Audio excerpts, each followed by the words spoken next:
So I'm over at Bob's Balls table, and one thing I was really interested in seeing was the Vudoo gene. Now this is a Vudoo yellow belly, and this thing is just crazy. For those who know what yellow bellies look like, you can certainly see that the Vudoo is definitely something really interesting to see. All the speckling, all the craziness. Look at that orange on the belly. That's just nuts. So for me, this is a very simple combo, but a relatively new gene that we don't see much of, and I'm excited to see what Bob's going to do with the Vudoo gene. So yeah, and again, this is just a yellow belly Vudoo. I'm not sure if there's a super.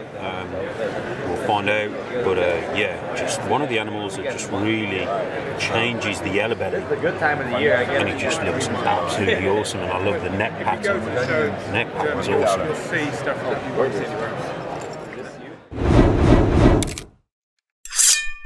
So obviously we've got the amazing Bob's Balls here. We've got Bob Voo. I've just showed you guys the Vudoo gene, which is the yellow belly Vudoo.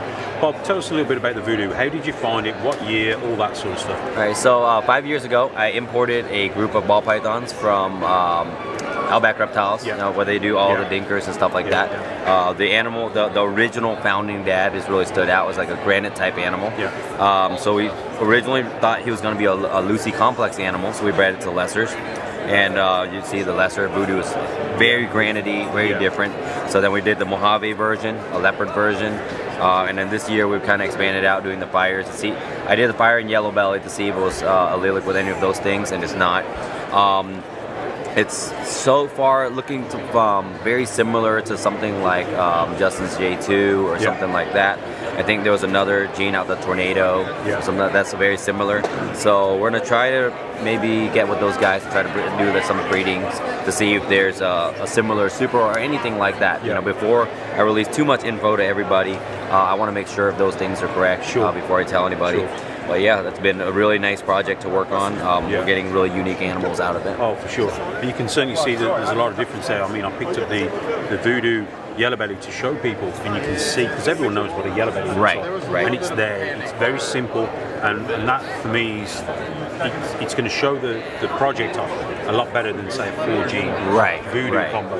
So that's absolutely awesome. And your next step with the Vudoo project, are we going to get recessive stuff? Where are we going? So I've made the Desert Goes because that was my favorite project to work. So I went ahead and did the Desert Goes. I have het clowns breeding now, so we'll see the clown version. Making ultramale hets and stuff like that. So we're gonna push it a little bit more into recessive. When I first started it, obviously I didn't want to use that male on a bunch of females and use up my females before I knew it was genetic. But now that I do, I'm gonna expand it out a little bit.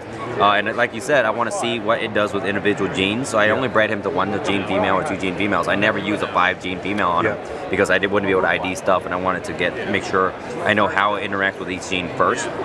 So now we're going to be doing the combos. We'll do the recessives, and we might even try for double recessives and stuff like that with it. Awesome. Well, Bob, obviously I know we've spoken. I've brought some animals off here. I'm looking to buy some more in the future.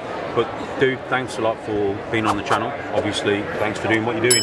Some amazing animals, and keep doing what you're doing. Appreciate it. Thank you guys. Thank you.